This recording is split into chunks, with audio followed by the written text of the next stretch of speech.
Tewasnya Juliana Maris, turis asal Brasil di Gunung Rinjani berbuntut panjang. Usai dievakuasi dan dikembalikan ke Brasil pada Senin kemarin, pihak keluarga masih mempermasalahkan kematian Juliana. Nah, pihak keluarga menilai adanya unsur kelalaian dari pihak Indonesia yang dianggap tidak cepat bertindak dan melakukan pertolongan.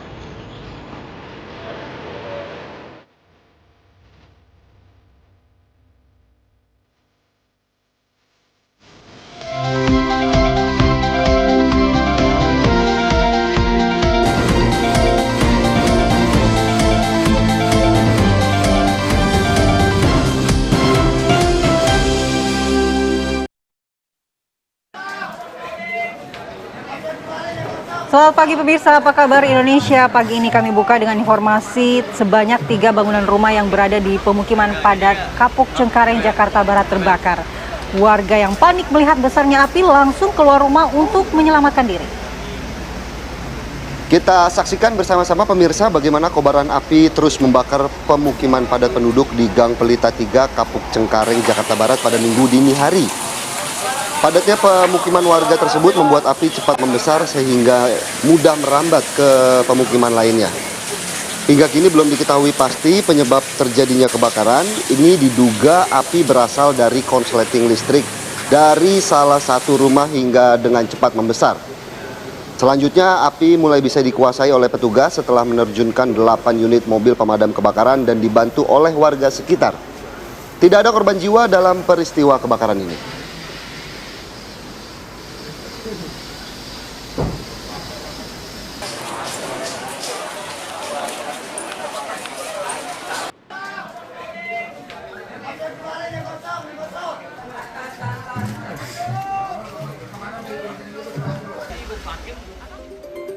Assalamualaikum warahmatullahi wabarakatuh. Selamat pagi. Selamat pagi pemirsa, selamat pagi Andi Kumala. Bagaimana kabar hari ini? Weekend nih? Weekend, ya kan? Hari Minggu, meskipun cuaca mendung, kita harus bangunkan pemirsa untuk mengupdate informasi-informasi terkini di Aki Pagi. Wah, berarti yang lagi ngaduk kopi, ngaduk teh, nasi uduk begitu ya, enak banget ya pagi-pagi ya, sarapan ya. Kami akan menemani sarapan pada pagi hari ini. Mau pantun nih. Cakep. Pak Camat beli paku di pasar pagi. Cakep. Saatnya berhari Minggu sambil nonton Aki Pagi. Wih, cakep. Baru kali ini akhirnya pantunnya nyambung Andi Kumala. Biasanya nggak nyambung ya. Ini cuacanya emang mirip-mirip di Brazil nih Andi Kumala ya.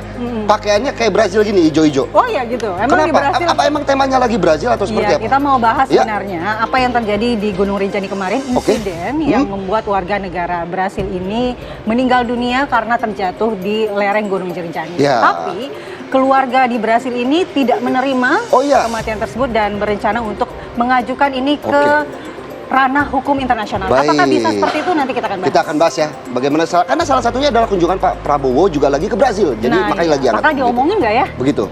Dibahas kayaknya ya. Kita akan ke berita pembuka kita di pagi hari ini. Sebagai pondasi kami buka informasi pagi hari ini. Pabrik pupuk Petroganik di Ngawi, Jawa Timur dilalap si jago merah. Tidak ada korban jiwa dalam kondisi ini, namun kondisi bangunan pabrik pupuk ludes terbakar. Ya, terlihat kobaran api cukup besar pemirsa membakar ruang produksi pupuk organik. Api kemudian dengan cepat menjalar ke tumpukan kayu kering bahan bakar oven. Menurut salah satu karyawan pabrik, kebakaran diketahui saat hendak produksi malam. Api tiba-tiba terlihat pada samping mesin pengering pupuk organik hingga terus membesar. Proses pemadaman berlangsung 3 jam lebih. Api berhasil dipadamkan Sabtu dini hari setelah 3 unit mobil damkar dikerahkan ke lokasi kejadian. Polsek Geneng Ngawi masih menyelidiki penyebab pasti kebakaran ini.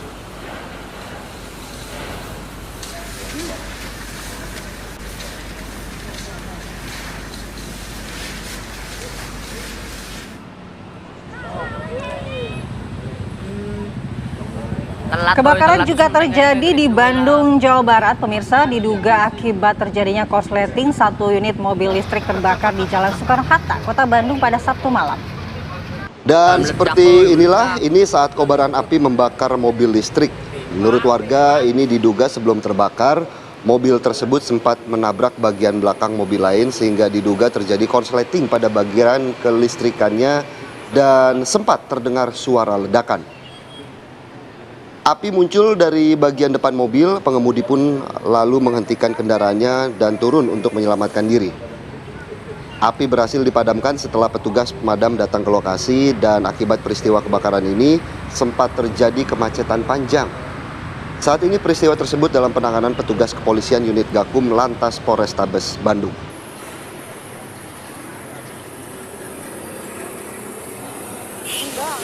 Nggak parah-parah amat. Kita ke wilayah lainnya, pemirsa. Warga desa Tanjung Anom digegerkan dengan temuan jasad pria dalam kondisi yang berlumuran darah di pinggir jalan besar Tanjung Selamat, desa Tanjung Anom, kecamatan Sunggal, Kabupaten Deli Serdang. Pria tersebut tewas usai ditikam saat melerai perkelahian temannya. Video amatir rekaman warga memperlihatkan seorang pria dalam kondisi tidak bernyawa tergeletak di pinggir jalan. Diketahui belakangan pria tersebut bernama Agung. Dalam rekaman tersebut, jasad pria remaja itu terlihat telah ditutupi sebuah karton dan menjadi tontonan warga. Berdasarkan informasi yang didapat, korban sempat mencoba melerai perkelahian tepat di depan minimarket. Beberapa pelaku yang tidak terima perilaku Agung lantas langsung menikamnya di bagian leher dan kepala. Kedua pelaku yang diduga merupakan bapak dan anak berhasil melarikan diri saat setelah menikam korban hingga meninggal dunia. Salah korban ya kalau kita lihat ya. Niat baik ingin melerai justru berujung kehilangan nyawa. Iya. Begitu. Silakan Adi Kumala, kita kemana sekarang? Kita mau ke Bogor ya, karena memang semalam Bogor dilanda hujan deras. Dilanda hujan deras dan tebingan setinggi puluhan meter ambruk menimpa kios pedagang buah di Jalan Raya Louis Sadeng, Desa Kalong, Kecamatan Louis Sadeng, Kabupaten Bogor, Jawa Barat.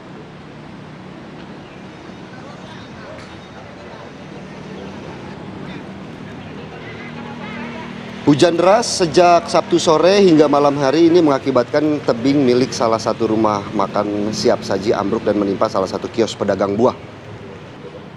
Akibat kejadian tersebut, pedagang buah dan pembeli buah harus dilarikan ke rumah sakit. Warga sekitar dan aparatur pemerintahan desa tengah berupaya membersihkan material longsor yang berserakan ke jalan raya. Ini nampak sejumlah material longsor hampir menutupi separuh jalan, sehingga mengakibatkan sejumlah dagangan buah ini berserakan di jalan dan menjadi tontonan warga sekitar. Ketimbang nonton, lebih baik bantuin untuk mencari barang berharga yang masih tersisa ya. Iya, yang bisa diselamatkan. Kalau nonton di bioskop lebih enak. Kebanyakan sih nonton sambil videoin biasanya. Iya, itu. Ya, hujan deras yang mengguyur wilayah Bogor dan Puncak ini menyebabkan banjir dan longsor pada Sabtu malam. 2 santri diduga tertimbun longsor dan tengah dilakukan evakuasi di Kecamatan Megamendung, Kabupaten Bogor.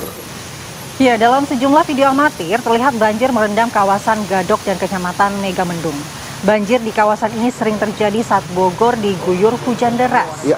Sementara di Kecamatan Megamendung Puncak, banjir di sepanjang alur Sungai Ciliwung menyebabkan longsor di Kampung Rawasedek, Kecamatan Megamendung. 2 santri diduga tertimbun longsor, sedangkan 1 orang berhasil selamat dan 1 orang lagi masih dinyatakan hilang. Saat ini petugas BPBD Kabupaten Bogor tengah diluncurkan ke lokasi untuk melakukan evakuasi. Semoga ditemukan ya 1 lagi korban yang hanyut.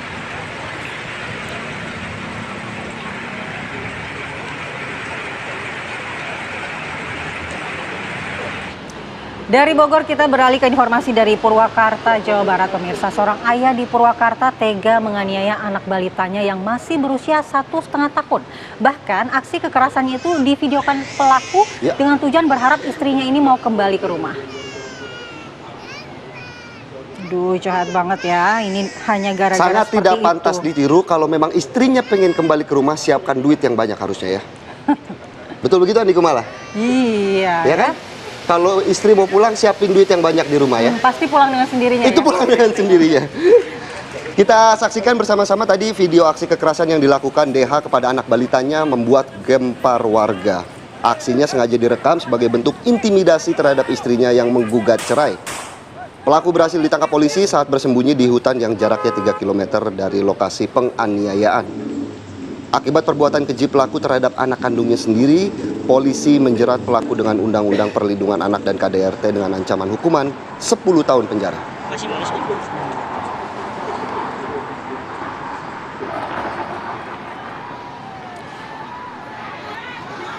Kita ke berita selanjutnya pemirsa, ini ada ratusan driver online menggeruduk rumah salah satu pelanggan ini karena diduga melakukan penganiayaan sekaligus intimidasi kepada kekasih seorang driver online.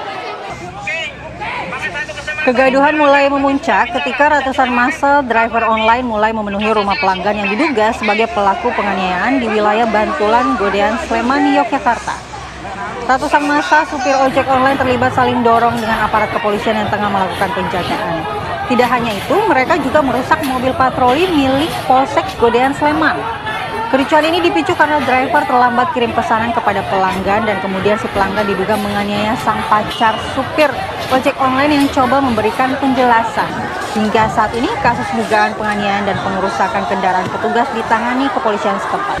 Sebenarnya tidak setuju ya kalau ada main hakim sendiri seperti ini, tapi juga pelanggan tersebut tidak boleh juga menganiaya kekasih driver yang pada waktu itu menemani sepertinya ya untuk mengantarkan pesanan. Jadi sebenarnya yang dialami kekerasan juga driver ojek online ini cowok, hanya kekasihnya sedang menemani pacarnya untuk membelikan pesanan dari sang pemesan. Justru gitu. jadi pacarnya yang kena getahnya kan? Lengket dong ya. Oke, kita ke berita selanjutnya, tapi akan kita bahas di segmen selanjutnya nih. Di Apa Kabar Indonesia Pagi ada berita apa nih, Andi Kumala? Ya, Presiden Prabowo Subianto ini melakukan lawatan ke Brasil untuk menghadiri konferensi tingkat tinggi BRICS di Rio de Janeiro. Seru ya, sesaat lagi pemirsa.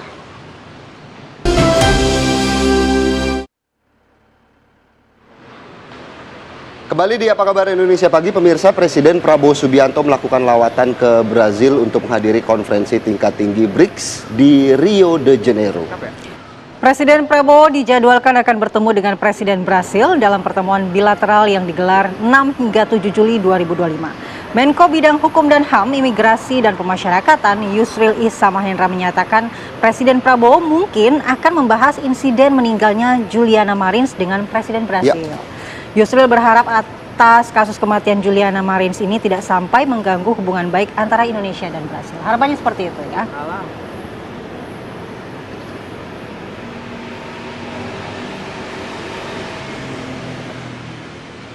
Kita kembali ke tanah air, KPK terus melakukan penyidikan kasus dugaan korupsi proyek pembangunan jalan di Sumatera Utara. Ya, KPK menggeledah rumah Kepala Dinas PUPR Sumatera Utara nonaktif Topan Obaja Putra Ginting dan juga rumah milik Direktur PT Dalihan Natolu Group di Kota Padang Sidimpuan, Sumatera Utara.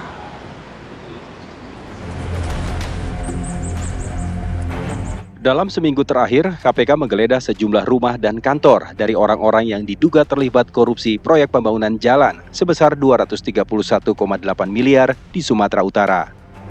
Dari pihak swasta, KPK menggeledah rumah mewah dan kantor milik Direktur PT Dalian Natolu Group Ahirun Effendi Piliang di Kota Padang Sidimpuan, Sumatera Utara. Sebelumnya, KPK juga menggeledah rumah Kadis PUPR Sumatera Utara nonaktif Topan Ginting di Medan, Sumatera Utara. Dalam kasus ini, Topan diduga mengatur perusahaan swasta pemenang lelang pembangunan jalan untuk memperoleh keuntungan ekonomi. Dari penggeledahan itu, KPK menyita uang tunai dalam bentuk 28 pak dengan nilai 2,8 miliar rupiah. KPK juga menemukan 2 senjata api. KPK melakukan penggeledahan terkait dengan dugaan tindak pidana korupsi terkait dengan pembangunan proyek di Dinas PUPR Provinsi Sumatera Utara dan juga proyek-proyek reservasi jalan di PJN Wilayah 1 Sumu. Tim melakukan penggeledahan di rumah tersangka TOP. Dalam penggeledahan tersebut, tim mengamankan sejumlah uang senilai sekitar 2,8 miliar. Tim juga mengamankan 2 senjata api yang tentu nanti juga akan dikoordinasikan oleh KPK dengan pihak kepolisian. Juru bicara Partai Gerindra, Dhanil Anzar Simanjuntak mengingatkan para kepala daerah agar menghentikan perilaku koruptif dalam menjalankan amanatnya memimpin daerah. perilaku rentim, koruptif itu harus segera dihentikan. Presiden sudah mengingatkan berulang kali untuk seluruh pejabat di tingkat pusat, menteri, kepala badan dan sebagainya untuk mulai berbenah, berhenti berperilaku koruptif. Nah itu juga berlaku gubernur, wali kota, kepala dinas dan sebagainya. Berhenti berperilaku koruptif sebelum nanti ditindak secara hukum. Dalam kasus ini, KPK telah tetapkan 5 orang tersangka, salah satunya Kepala Dinas PUPR Sumut Nonaktif, Topan Obaja Putra Ginting. 2 tersangka lainnya dari pihak swasta, yaitu Akhirun Effendi Piliang selaku Dirut PT DNG dan Raihan Nulasmi Pilang sebagai Dirut PT RN. Tim TV One mengabarkan. Pemirsa, kami harus jeda terlebih dahulu, namun jangan kemana-mana karena kami akan kembali untuk mendalami kasus seorang ibu tega menghabisi nyawa anaknya sendiri yang masih berusia 2 bulan dengan cara memukulkan toples. Ini terjadi di Makassar, Sulawesi Selatan. Sesaat lagi, pemirsa.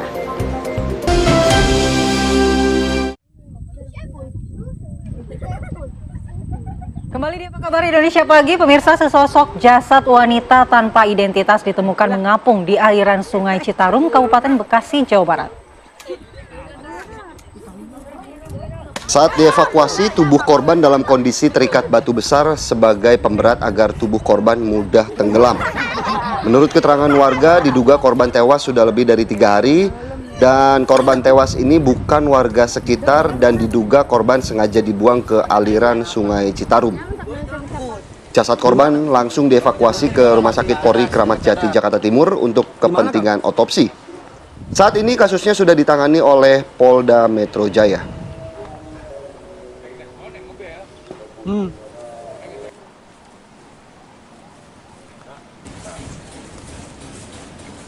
Masih seputar penemuan jasad, pemirsa, ini jasad seorang pria ditemukan di selokan sebuah permukiman padat penduduk ya di Kabupaten Tangerang, Banten. Diduga pria tersebut jatuh ke selokan akibat kecelakaan tunggal.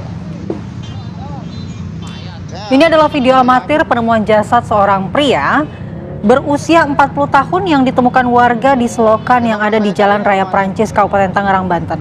Saat ditemukan jasad terdapat luka robek di bagian kepala yang diakibatkan oleh benturan. Diduga korban jatuh ke dalam selokan sedalam 1 meter akibat melintasi lubang saat motornya dan oleng. Saat ini mengemudikan motor ya, kemudian oleng. Tubuh korban dievakuasi ke RSUD Kabupaten Tangerang untuk divisum.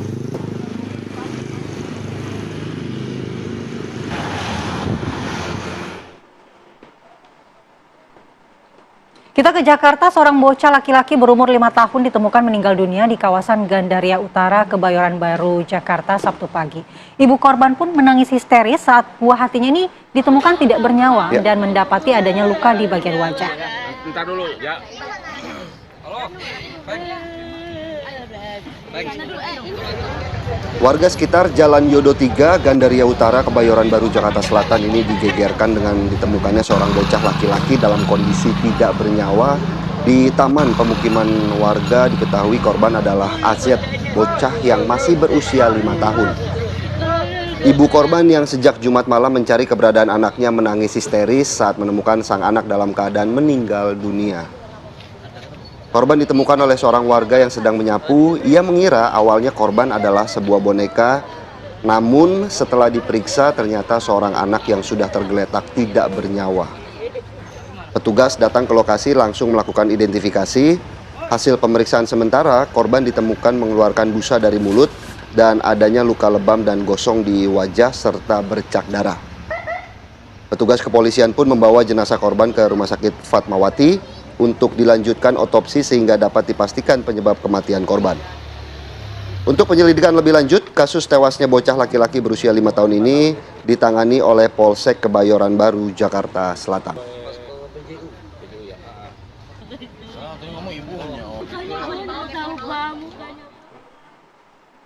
Pemirsa, seorang ibu tega menghabisi nyawa anaknya sendiri yang masih berusia 2 bulan dengan cara memukulkan toples. Ini terjadi di wilayah Makassar, Sulawesi Selatan. Beginilah suasana di lokasi kejadian pembunuhan yang dilakukan seorang ibu di Jalan Pampang 2 Lorong 5, Kelurahan Pampang, Kecamatan Panakukang, Makassar. Pelaku memukul bagian kepala anak sematawayangnya menggunakan toples. Polisi dan tim Inafis Polrestabes Makassar yang tiba di lokasi kejadian langsung memasang garis polisi dan melakukan olah tempat kejadian perkara dan mengamankan sejumlah barang bukti berupa toples yang pecah. Ibu yang menjadi pelaku pembunuhan juga langsung diamankan oleh polisi.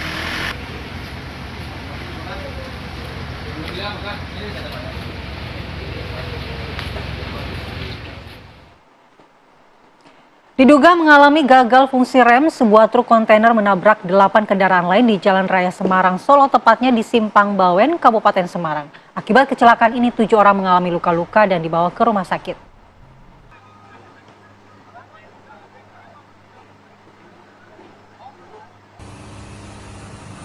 Ya pemirsa, kejadian bermula saat truk kontainer berplat nomor H9092OF melaju dari arah Semarang menuju Solo.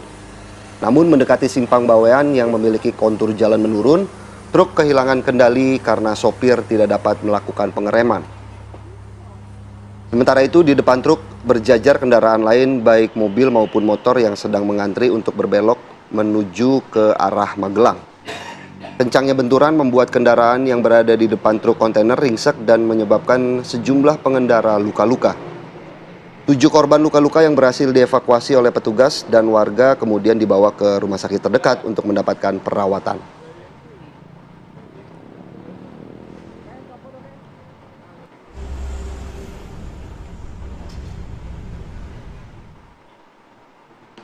Kita ke berita lainnya pemirsa, mantan Jaksa Agung era Presiden Susilo Bambang Yudhoyono ini Abdul Rahman Saleh menghembuskan nafas terakhirnya pada Jumat siang. Jenazah almarhum dimakamkan di Taman Makam Pahlawan Kalibata pada Sabtu siang. Prosesi persemayaman mantan Jaksa Agung Abdul Rahman Saleh dilaksanakan di rumah duka di kawasan Pejaten, Jakarta Selatan. Prosesi jenazah dilakukan secara militer yang turut dihadiri sanak saudara, para pegawai kejaksaan, serta sejumlah pejabat dan tokoh. Selanjutnya jenazah dibawa dengan ambulan ke Taman Makam Pahlawan Kalibata untuk dimakamkan. Abdul Rahman Saleh meninggal dunia pada Jumat siang. Almarhum meninggal dunia di usia 84 tahun setelah mengalami komplikasi paru jantung yang turut menyerang bagian ginjal. Turut berduka cita. Ya.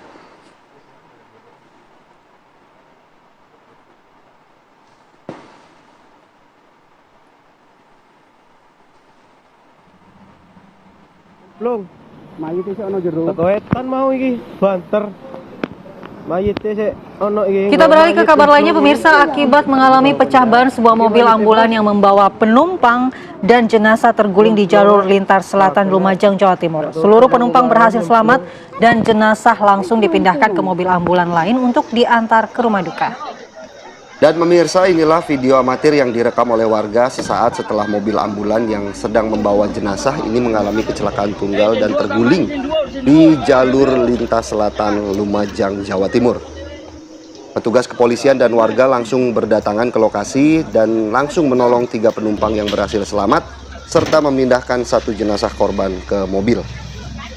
Diketahui mobil ambulan ini sedang dalam perjalanan mengantar jenazah korban kecelakaan di Bali menuju ke rumah duka di Kabupaten Malang.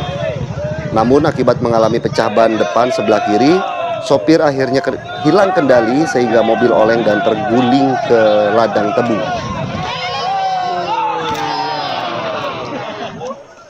Memang kalau sedang berkendara yang paling seram ini mengalami pecah ban ya, Andi Kumala dan pemirsa.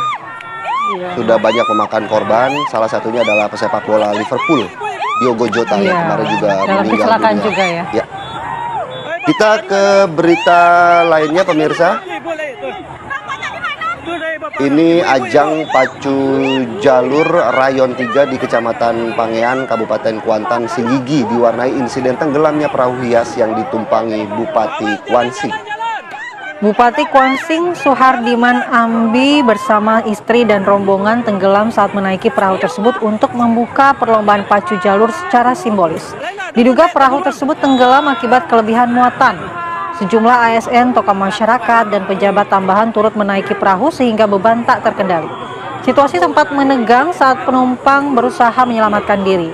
Tak berapa lama, tim penyelamat BPBD dan Satpol PP Kuansing merapat menggunakan perahu karet untuk evakuasi. Seluruh penumpang termasuk bupati dan istri berhasil diselamatkan dalam keadaan selamat tanpa luka, meski sempat terganggu acara pembukaan dan lomba pacu jalur berlanjut sesuai jadwal. Tiba-tiba ada insiden ya, padahal baru saja kemarin viral mengenai pacu jalur ini mendunia begitu gerakan. Yang tarian bocah ya, Iya. begitu ya, ditirukan oleh beberapa pesepak bola dunia, seru sekali ya. Iya. Baik, kita akan kembali pemirsa di Apa Kabar Indonesia Pagi untuk mendengarkan apa kata redaksi terkait apa? Ada isu pemakzulan Gibran dan polemik ijazah Jokowi yang terus mencuat. Sesaat lagi.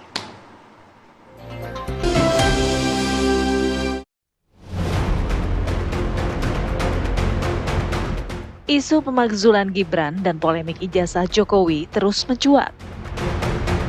Alih-alih untuk mencari kebenaran, hal ini seolah menjadi alat politik untuk menggoyang stabilitas negara. Gibran terpilih melalui proses demokrasi yang sah oleh KPU dan diputus final oleh Mahkamah Konstitusi. Sementara ijazah Jokowi sudah berulang kali dinyatakan asli oleh lembaga-lembaga resmi terkait. Lantas mengapa hal ini terus dipersoalkan? Rakyat menanti kepastian, bukan drama politik yang tidak berkesudahan. Pemerintah ke depan membutuhkan ruang untuk bekerja, bukan diganggu oleh isu-isu lama yang sudah dijawab oleh hukum. Demokrasi sudah berjalan dengan baik. Jangan lagi gunakan isu-isu untuk menggoyahkan proses demokrasi. Tim TV One mengabarkan.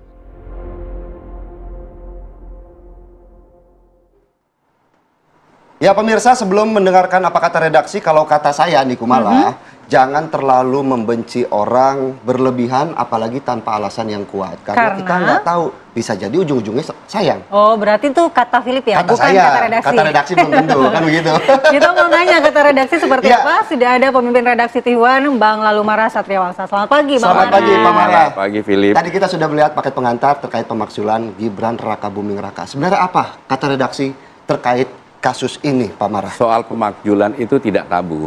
Dan apa yang terjadi saat ini kan sebagai sebuah dinamika Ya. dan biasa dalam sebuah negara demokrasi. Oke. Di dalam Undang-Undang Dasar Negara Republik Indonesia 1945, Ya. hal ini juga diatur. Di pasal 7, pasal 7A dan 7B. Saya kira redaksi melihat bahwa itu pasal 7A itu kan jelas disebutkan bahwa itu bisa dilakukan bila satu, presiden, wakil presiden, atau masing-masing bisa sendiri-sendiri presiden atau wakil presiden itu melakukan, dianggap melakukan pengkhianatan pada negara, tindak pidana, baik itu korupsi, penyuapan, dan sebagainya. Memang di pasal 7A itu juga ada frasa yang bisa sebagai ditafsirkan secara politik, yaitu frasa yang pertama adalah dianggap tidak mampu, kedua frasa perbuatan tercela. Nah ini tentu dari kacamata politik. Tapi kalau kita lihat mekanismenya di pasal 7B, bahwa untuk sampai ini dibahas oleh DPR, diterima, itu dibutuhkan 2/3 daripada anggota DPR untuk hadir pada sidang paripurna dan keputusannya 2/3. Kalau sekarang dengan formasi sekarang, konfigurasi politik saat ini di mana 81% itu atau 470 anggota DPR itu kan koalisi pemerintahan. Itu pun kalau kita anggap PDIP Ikut dalam koalisi. tidak ikut di koalisi itu, rasanya secara matematik maupun logika politik hal ini kecil kemungkinan terjadi. Tapi apakah Forum Purnawirawan ini sudah punya dasar hukum yang kuat untuk mengajukan itu sehingga dianggap sah-sah saja sebenarnya? Ya dalam negara demokrasi pasti semuanya punya kacamata. Kan seperti kita melihat bahwa ada yang lihat kita di depan, ada yang melihat di belakang. Dan tergantung sekarang bahwa DPR sebagai lembaga politik membahas ini. Apakah menerima? Kalau terakhir seperti yang disampaikan Bu Puan kan beliau belum terima suratnya. Betul. Iya. Jadi belum, apalagi mau membaca surat itu. Masih di sekretariat informasinya. Iya. Tapi Forum Purnawirawannya sendiri menyatakan bahwa kalau lama direspon nih mereka mau melakukan tindakan yang lebih keras begitu menduduki MPR. Bagaimana redaksi memandang sikap redaksi ini? memandang bahwa hal itu kita serahkan kepada proses di DPR. Dan hal-hal yang di luar parlemen jadi sebaiknya dihindari. Apalagi dengan situasi seperti saat ini. Tentu banyak hal fokus-fokus pemerintah yang saya khususnya di bidang ekonomi kan itu juga penting. Jangan sampai juga mengganggu geliat ekonomi yang pada saat ini kita lihat sendiri kan terjadi penurunan, apalagi Bu Sri Mulyani juga mengatakan bahwa tahun ini maupun tahun 2026 itu forecast-nya kan tidak secerah yang kita harapkan. Gitu. Tapi kalau melihat tuntutan dari para purnawirawan TNI ini, apakah lebih kental ke permasalahannya atau lebih kental ke politisasinya? Mengingat sebenarnya sejauh ini Gibran juga dalam negara demokrasi kan boleh saja. Ya. Boleh saja orang berpikir, menafsirkan, tinggal prosesnya sesuai yang diatur dalam Undang-Undang Dasar. Perjalanan ini bukan ini tabu, tapi diatur, ada aturannya. Yang seperti kami sampaikan tadi ada pasal 7A maupun 7B. Kalau diterima di DPR, misalnya diputus DPR, itu akan kembali langsung ke MK sebagai representasi yudikatif. Setelah MK putus, MK pun pasti panjang, akan kembali ke MPR. Dan di MPR pun akan dibahas minimal 3/4 daripada anggota DPR maupun DPD. Dan diputuskan di 2/3-nya. Perjalanannya pasti panjang. Masih panjang. Apa? Panjang. Bukan tabu, tapi panjang, diatur soal ini. Apakah ada presiden mungkin kasus dari negara lain ya? Di kita pernah terjadi. Pada sebelumnya era Presiden Gus Dur kan terjadi juga. Sebelumnya juga pada saat era Bung Karno kan juga terjadi. Jadi ini bukan hal yang tabu untuk kita bahas, orang berpikir soal itu. Karena memang diatur dalam Undang-Undang Dasar 1945 di pasal 7A maupun 7B. Berarti ini bukan luar biasa ya, karena udah pernah bukan sebenarnya. hal yang luar biasa, diatur. Tidak tabu berpikir hal ini, karena ada diatur dalam Undang-Undang Dasar Negara Republik Indonesia 1945. Gitu. Jadi mekanismenya juga panjang. Apa karena mekanisme yang panjang kemudian permasalahan ini juga cukup jarang untuk dibahas begitu, Pak Bara? Semua kembali kepada anggota DPR maupun partai politik. Nah, pandangannya perbuatan tercela maupun dianggap tidak mampu kan ini subjektif. Nah, kita kembalikan saja kepada DPR untuk menilai hal itu. Gitu. Apakah nantinya isu ini bisa mengganggu stabilitas pemerintahan saat ini, Bang? Redaksi memandang tidak. Karena ini bagian daripada kebebasan berekspresi. Ya biarkan saja hal ini, toh kan sudah diatur juga dalam undang-undang. Ada jelas aturannya, tata laksananya jelas, dan memang matematika politik kan berbeda dengan matematika yang sehari-hari 1 tambah 1 ya 2, ini 1 tambah 1 ini ya, kalau kita bilang ya. Bisa 11. Jadi kita lihat saja apa yang DPR nanti bila sudah menerima surat itu dan sudah membaca, apakah membahasnya atau tidak. Gitu. Nah ini kan kalau tadi Andi Kumala mengganggu stabilitas negara, tapi kalau dari kasus Pak Jokowi sendiri apakah nanti bisa mengganggu Gibran atau seperti apa? Terkait ijazah bagaimana nih Pak Mara? Ya memang soal ijazah soal polemik ijazah Pak Jokowi ini kan seperti tidak bertepi dan tidak berujung. Tapi kita harus mengapresiasi apa yang respon dari Polri dalam hal ini Polda Metro Jaya yang terus melakukan penelitian soal ini. Apalagi gelar perkara khusus juga sudah diinstruksikan supaya kasus ini lebih terang benderang begitu. Nah itu yang kita harapkan bahwa akan cepat selesai soal ini. Gitu. Tapi kan ini sebenarnya sudah banyak menghabiskan energi masyarakat menyoroti kasus ini, Bang Mara. Bagaimana redaksi kemudian menghadirkan? Energinya memang habis soal ini, tapi banyak juga yang suka gitu membahas ini.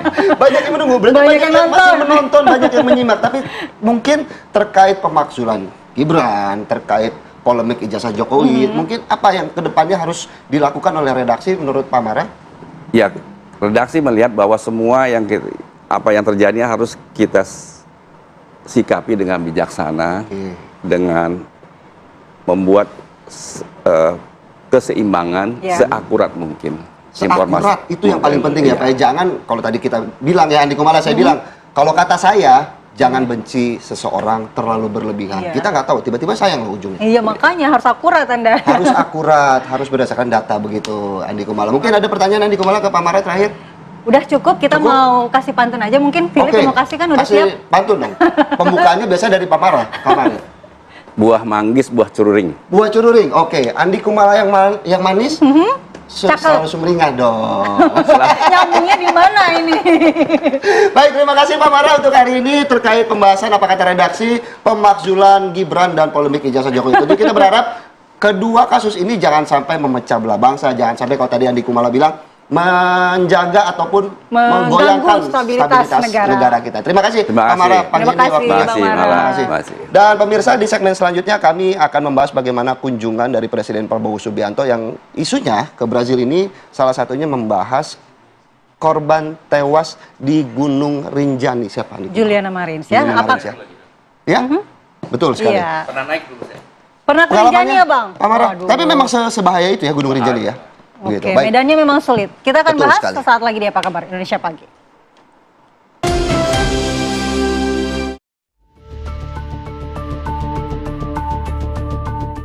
Tewasnya Juliana Marins, turis asal Brazil di Gunung Rinjani berbuntut panjang. Usai dievakuasi dan dikembalikan ke Brazil pada Senin kemarin, pihak keluarga masih mempermasalahkan kematian Juliana.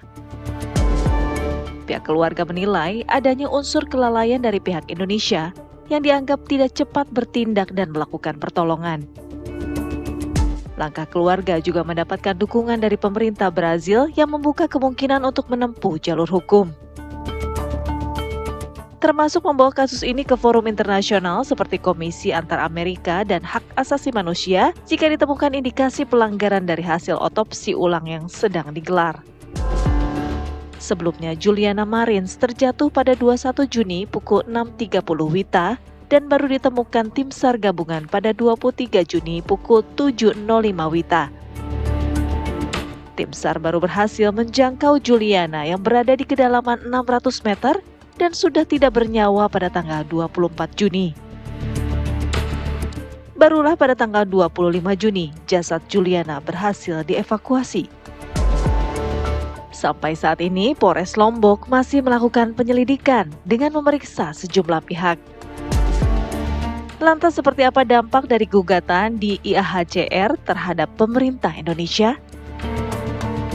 Tim TV One mengabarkan.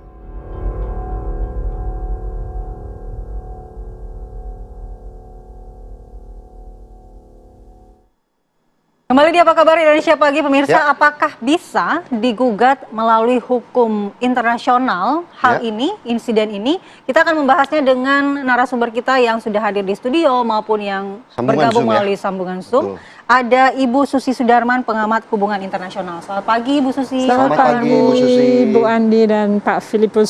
Sehat ya, Bu ya? Ya. Alhamdulillah. Kemudian Ya. melalui sambungan Zoom sudah bergabung juga Bang Andreas Parera, Wakil Ketua Komisi 13 DPR RI. Selamat pagi Bang Andreas. Pagi Bang Andreas. Kemudian Selamat pagi, juga ada Bang Mbak Hafid Susi. Asadi, Tim SAR Evakuasi Juliana. Selamat pagi Bang Hafid. Bang Hafid, selamat pagi. Selamat pagi juga. Ya, kita ingin tanya Ya. dulu Bang Hafid. Bang Hafid, sebenarnya kalau kronologi sudah banyak ya Betul. beredar di media, kemudian kita juga sudah menjadikan ini sebagai perbincangan dalam beberapa waktu terakhir. Sebenarnya pada waktu itu apakah proses evakuasi dan penyelamatan yang dilakukan oleh tim SAR gabungan di sana sudah sesuai dengan SOP? Iya, Mbak Juliana. Saya akan mengasih info tentang WNA berhasil Juliana itu. Kita sudah melakukan SOP dengan menerima info awal dari TNGR. Itu 09.30 pagi hari Sabtu. Habis itu Oke. yang terdekat dari situ Posar Kayangan dari Basarnas. Oke. Dan potensi kita dari unit SAR Lombok Timur. Dia bergerak lebih dulu. Sedangkan kita membackup untuk jadi tim kedua. Perjalanan ke sana Posar Kayangan Lombok Timur ke TNGR itu kurang lebih 1,5 jam. Habis itu nyampe sana sekitar setengah 12-an. Setengah 12 perjalanan naik itu 6 jam. Malam itu setengah 7 langsung pencarian malam. Pencarian di bawah itu tidak menemukan WNA Juliana warga Brasil itu. Baik. Dan kita menerbangkan drone dengan drone thermal itu yang terdetek cuma 1 orang saja, anggota potensi kita yang dari unit Posar Lombok Timur, Bang Samsul. Ya, Mas Hafid. Habis itu, ya. Mas Hafid, kemudian yang digarisbawahi adalah penyelamatan Juliana ini dianggap terlambat begitu ya oleh orang tua Juliana. Apakah Mas Hafid setuju? Tidak setuju, karena memang jarak dan waktu nggak bisa. Nggak bisa kalau orang yang terdekat di TNGR sendiri. Umpama Baik, kita ada tim advance dari TNGR itu lebih menjangkau. Oke, berarti menurut Mas Hafid ini tidak ada kesalahan dalam proses penyelamatan dan evakuasi Juliana ini ya, sudah sesuai dengan standar operasional ya? Iya, betul. Sesuai standar. Ya, kita mau ke Pak Andreas sekarang. Operasional kita. Baik, Pak Andreas, mungkin ada tanggapannya terkait kasus yang mungkin bisa saja menjadi batu kerikil ya, hubungan antara Brazil dan juga Indonesia saat ini. Seperti apa kemudian dari pihak DPR melihat kasus yang saat ini tengah ramai diperbincangkan? Baik, saya kira pertama tentu kita menyampaikan duka cita bahwa peristiwa ini ya sangat disayangkan bisa terjadi pada Juliana Marins yang adalah warga negara Brasil. Saya kira penyampaian ini penting untuk kita sampaikan ke keluarganya, ke masyarakat di Brasil yang juga tentu ya mungkin mengikuti peristiwa ini karena menyangkut warga negaranya. Tapi yang kalau menyangkut ya proses penyelamatan dan apakah ini bisa menjadi kasus yang kita anggap tidak melindungi atau kasus pelanggaran HAM kalau yang dibawa kalau rencana untuk dibawa ke International Tribunal Court itu, saya pikir penjelasan dari Mas Hafid tadi itu menggambarkan bahwa ini adalah kecelakaan dan penyelamatan terhadap kecelakaan ini tidak mudah gitu. Saya bisa membayangkan ya kalau di tempat umum aja kalau situasi ramai dan tidak mudah juga gitu. Apalagi ini kita ada dalam proses pendakian gunung dan bagaimana peristiwa ini terjadi gitu. Saya bukan orang yang ahli di dalam bidang pendakian gunung ini, tetapi mendengar penjelasan seperti itu tentu kita harus katakan bahwa kita berterima kasih bahwa bisa menemukan jenazah daripada Juliana ini gitu. Kenapa? Karena ini bukan di tempat yang biasa gitu. Dan bagaimana proses terjadinya peristiwa itu pun tidak mudah gitu. Saya kira penjelasan seperti ini penting untuk disampaikan kepada keluarganya sehingga keluarganya pun memahami bagaimana proses ini terjadi dan bagaimana penyelamatan itu diupayakan, tetapi ya tidak berhasil menyelamatkan yang bersangkutan, dan kita menyayangkan bahwa ini sampai terjadi bahwa kemudian Juliana Marins ditemukan dalam keadaan sudah meninggal dunia gitu. Jadi menurut saya ini adalah dari penjelasan tadi ini adalah kecelakaan, dan apakah kecelakaan itu bisa menjadi satu peristiwa hukum internasional? Saya kira nanti juga Ibu Susi akan menjelaskan itu. Tapi saya kira ya ini, dan kalau sampai mengganggu hubungan antar negara, saya kira pemerintah Indonesia cukup menjelaskan ini, dan itu saya kira hal yang terbaik yang bisa kita lakukan. Oke, Bang Andreas, kalau begitu langsung saja kita tanya Bu Susi, apakah ini bisa dibawa ke ranah hukum internasional, Bu Susi, kasus ini?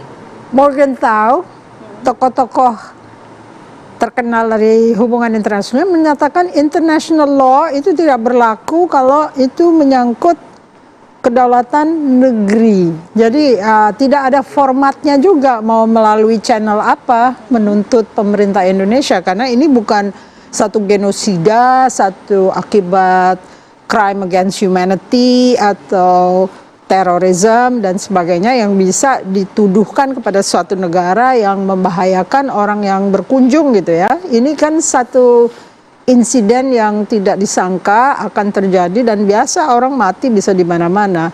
Hanya dengan catatan ini satu harus digarisbawahi bahwa pariwisata itu bukan hanya estetik, bukan hanya keindahan, tapi dia juga harus menyangkut security atau keamanan bagi orang yang berkunjung karena kita tercoreng namanya.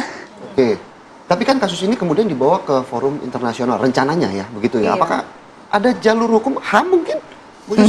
Nggak ada.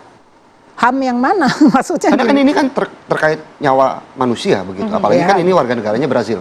Tapi kan pemerintah tidak kuasa terhadap pemerintah daerah dengan otonomi daerah ya. Harusnya otonomi daerah itu juga menyangkut safety dari orang yang berkunjung. Jadi kalau misalnya dianggap pelanggaran hak asasi karena pemerintahan pusat yang telah desentralisasi artinya mungkin tidak sampai ke pemerintah pusat. Jadi mungkin mereka bisa aja menuntut misalnya bupatinya atau gubernurnya yang menguasai wilayah tersebut. Tapi itu juga susah ya dibilang, karena tidak ada dengan sengaja dia didorong untuk mati gitu kan. Dia mati karena tergelincir. Insiden ya. Berarti tidak ada jalur hukum untuk antar negara ini menuntut negara lainnya? Nggak ada. Misalnya ada kecelakaan pemain sepak bola dengan mobilnya itu, apa dituntut negara yang dimana kecelakaan itu terjadi ya kan? Nggak bisa, nggak tapi ada. Kalau misalnya ada unsur pidananya, maka hukum mana yang diberlakukan? Apakah hukum di Indonesia atau nggak dari ada Brazil? unsur pidana? Nggak ada, menurut saya nggak ada unsur pidana. Itu purely accidental ya. Kalau ingin menuntut berarti keluarga dari, karena kan yang tidak sejauh ini ya Bu Susi ya, yang tidak puas ini adalah keluarga dari pihak Juliana Marins, korban tentunya, yang merasa bahkan melakukan otopsi ulang. Apakah ada unsur kelalaian atau memang ada ini adalah insiden murni kecelakaan. Tapi di segmen selanjutnya Bu Susi dijawab. Mungkin yang bisa disalahkan travel bureau-nya. Kenapa memilih spot itu yang sebetulnya mengandung mara bahaya bagi siapapun yang berkunjung. Nah, itu dia kan. Kita akan dalami. Selengkapnya ya, kita akan dalami di segmen selanjutnya. Tetaplah bersama kami di Apa Kabar Indonesia Pagi, pemirsa. Kembali di Apa Kabar Indonesia Pagi, pemirsa. Saya langsung mau ke Mas Hafid. Mas Hafid, sebenarnya kan Mas Hafid ini kan salah satu dari 7 orang yang kemudian ikut turun langsung mengevakuasi jenazah dari Juliana Marins. Mungkin bisa sedikit diceritakan kesulitan apa yang kemudian dialami oleh tim untuk menjangkau maupun mengevakuasi tubuh korban Juliana Marins saat itu? Iya. Untuk kesulitan kita itu tentang faktor alam. Cuaca yang kabut jaraknya sampai 5 meter. Nah, sedangkan kalau kabut kita nggak berani bergerak. Kalau kita bergerak, apa yang akan turun itu nggak tahu. Karena saya yang bertanggung jawab 6 orang itu, saya dan serunya, dan memastikan tim saya seru 2 itu harus selamat tanpa ada kejadian. Kalau nggak kabut, gerimis. Wah, nggak lama itu terus-terusan kayak gitu cuaca. Dan saya memastikan tim saya itu, dan saya bikin jalurnya, membagi tim yang di lantai 2, kalau di Juliana kan di lantai 3. Kita memikirkan itu karena kita mewakili pemerintah. Karena yang lainnya kan potensi kita, jadi kita harus benar-benar shift tanpa ada insiden. Prioritas. Kalau kalau dari Zero penglihatan accident Mas itu. Hafid sendiri, zero accident sangat diperlukan. Nah, kalau untuk terkait keselamatan di Gunung Rinjani seperti apa sih sejauh ini, Mas Hafid? Kalau kita bilang keselamatan sejauh ini, ya setidaknya itu Kementerian Kehutanan dan Basarnas Pariwisata harus MOU dan menentukan gimana danger-dangernya itu, bahaya-bahayanya itu. Dan kita harus mencarikan solusi. Karena untuk negara kita dan melayani pariwisata juga, karena ini sudah internasional. Bahayanya di sana itu kadang ada yang jalannya menyempit. Kalau mau muncak itu orang kan jalannya gelap, rame. Sedangkan orang nggak tahu keprosok, ya sudah. Nggak ada tanda-tanda Mas gitu Hafid, loh. Oke. melihat medan yang berat untuk jalur pendakian Rinjani ini, apakah di sana sudah ada asesmen kepada wisatawan maupun para pendaki yang memang ingin melakukan pendakian? Atau Mas hanya Hafid? pemandu ya yang ibarat kata menjamin keselamatan mereka Iya. sejauh ini? Kalau untuk pemandu, saya nggak bisa menjamin keselamatannya. Harusnya kan punya lisensi tentang pertolongan dari kita. Dilatih sama kita, potensi kita. Karena menyangkut nyawa orang. Betul. Dari situ kita Baik. belum tahu SOP-nya kehutanan gimana. Oke. Baik, terima kasih Mas Hafid. Kita mau juga mengetahui bagaimana sebenarnya respon masyarakat, media maupun pemerintah di Brasil terkait dengan kasus ini. Di sana sudah ada Yohanes Leonardo yang juga mengikuti kunjungan kerja dari Presiden Prabowo Subianto. Betul. Selamat pagi, Ardo. Selamat pagi waktu Indonesia, Yohanes Leonardo. Ardo, mendengar suara kami, Ardo?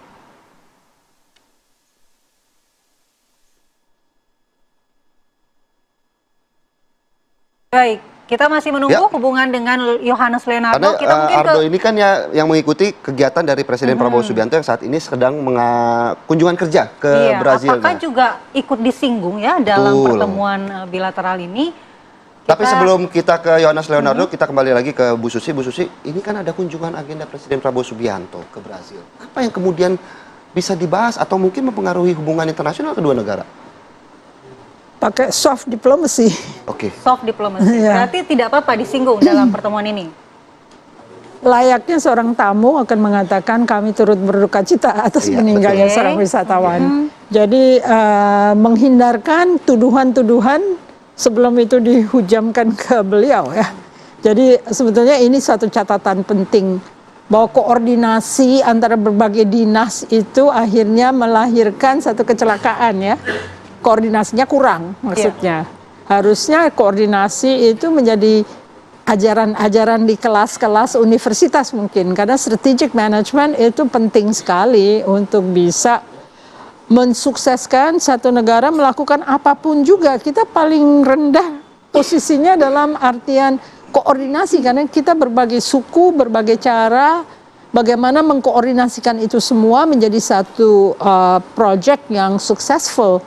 Jadi bukan hanya keindahan kalau mengandung bahaya juga akhirnya mencoreng nama Indonesia. Keindahan seperti Bali yang dimasuki macam-macam manusia yang memanfaatkan Bali juga akhirnya tidak baik untuk orang Bali, tidak baik juga untuk wisatawannya juga. Jadi sekarang sebetulnya wisata bukan hanya wisata termasuk dalam national security. Karena national security itu mengandung image ya, mengandung reputasi kita itu akan baik atau buruk.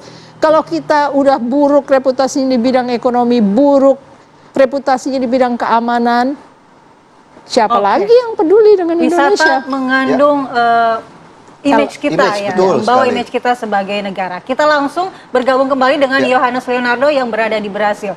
Leonardo, apakah Presiden Prabowo Subianto juga akan mengagendakan membicarakan terkait dengan peristiwa yang menimpa Juliana Marins ini?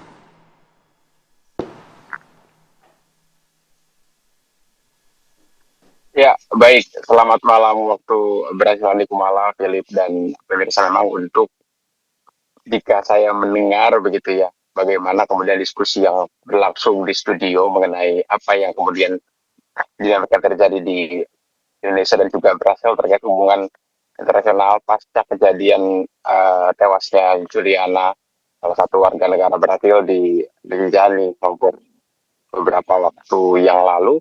Memang ini sempat menjadi salah satu bahan pergunjingan pula di kalangan masyarakat Brasil, terutama bahkan ini juga sempat disinggung oleh beberapa diaspora yang kami jumpai. Beberapa diaspora bahkan mengkhawatirkan bahwa dinamika ini akan mengganggu kemudian hubungan antara kedua negara, terlebih mereka yang sudah tinggal di Brasil dengan cukup lama begitu.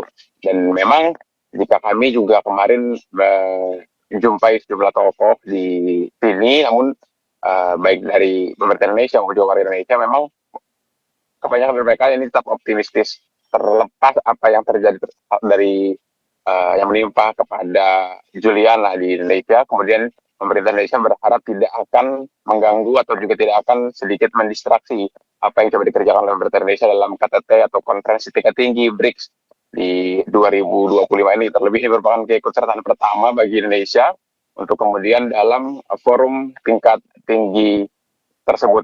Dan memang kemarin juga Menteri Koordinator Bidang Hukum Yusril Iza Mahendra juga sudah mengatakan bahwa meskipun sudah ada rekomendasi atau pernyataan dari Federal Pembela Publik Brasil atau DPU begitu ya, memang menurut Menko Bidang Hukum tersebut bahwa otoritas dari DPU sendiri tidak memiliki kewenangan yang konkret ataupun juga kuat, karena memang DPU dinilai merupakan sebagai lembaga Komnas HAM independen. Dan memang artinya meskipun ada pernyataan tersebut dari Menko Bidang Hukum di Republik Indonesia, namun kita akan menunggu kemudian apa yang akan dibahas secara spesifik oleh kedua negara, terutama Presiden Prabowo Subianto yang mengemban misi cukup banyak begitu ya. Selain menjalin kerjasama strategis, tentunya menjalin relasi dengan Brasil dalam hal ini melalui KTT BRICS akan menjadi krusial.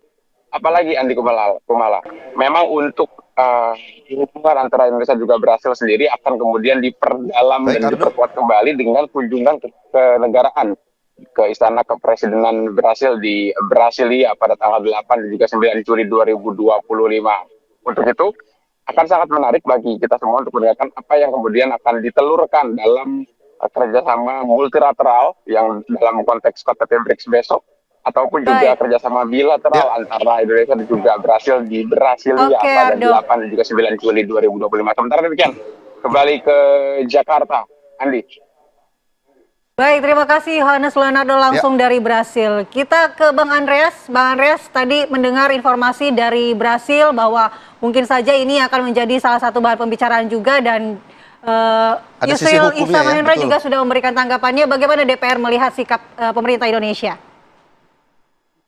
Ya, saya kira penjelasan yang yang detail dan otentik dari Mas Hafid tadi itu penting untuk dijelaskan kepada masyarakat di Brasil. Ya tentu udah perlu dengan penterjemahan dan yang bagus sehingga masyarakat pun memahami apa yang terjadi gitu. Jadi kalau kita lihat dari penjelasan ini kan kecelakaan. Jadi apakah suatu kecelakaan itu bisa menjadi menjadi dasar untuk penuntutan di Tribunal Court, International Tribunal Court gitu. Saya kira tidak gitu, dan itu kalau ini hanya dipakai sebagai alasan, tentu ini akan mengganggu juga gitu hubungan antar kedua negara gitu.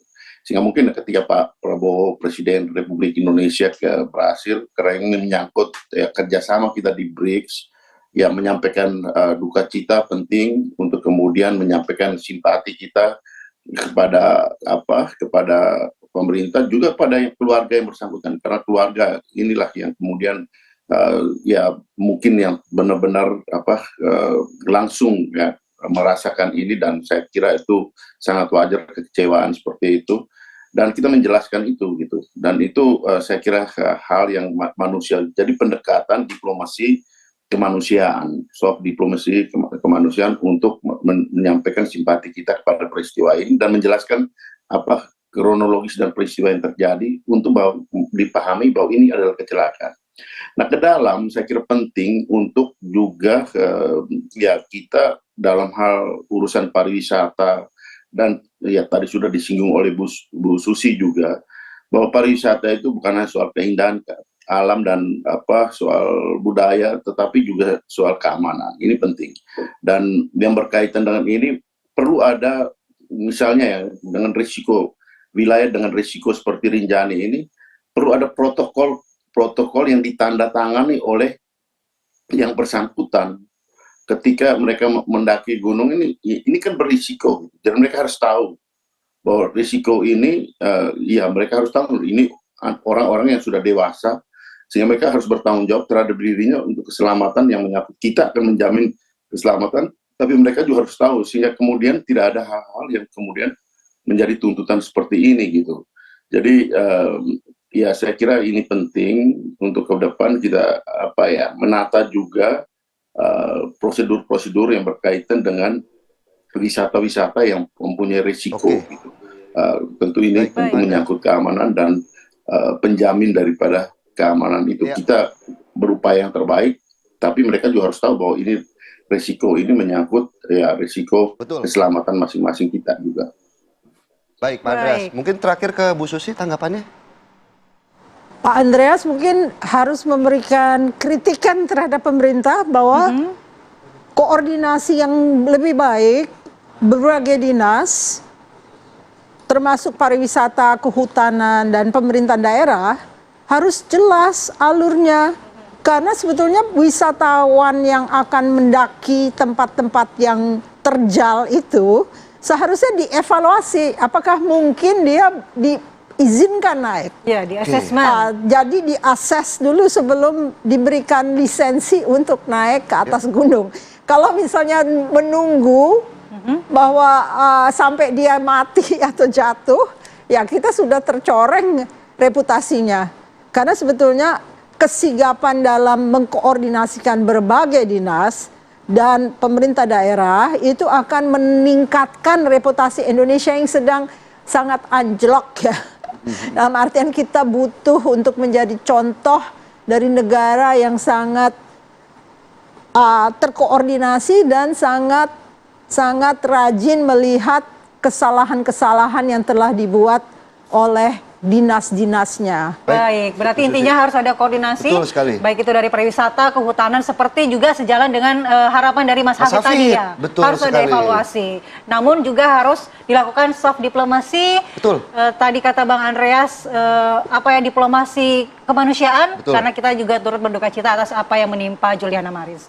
Baik, terima kasih Bu Susi, Bu Susi, atas terima kasih waktunya pagi hari ini. Pak Andreas juga terima kasih atas penjelasannya, dan juga Mas Kafid, tentunya kami juga ingin berterima kasih secara langsung ya sudah ikut membantu mengapresiasi menyelamatkan dari dan juga mengevakuasi jenazah dari Juliana Marins begitu. Terima kasih untuk seluruh narasumber yang telah hadir pada pagi hari ini, dan pemirsa, perbincangan terkait hubungan ya mungkin ya antara Brazil dan Indonesia tentunya sekaligus menutup jumpa kita di Apa Kabar Indonesia pagi hari ini. Saya Firmus Yonaso. Saya Niko Malah, sampai jumpa.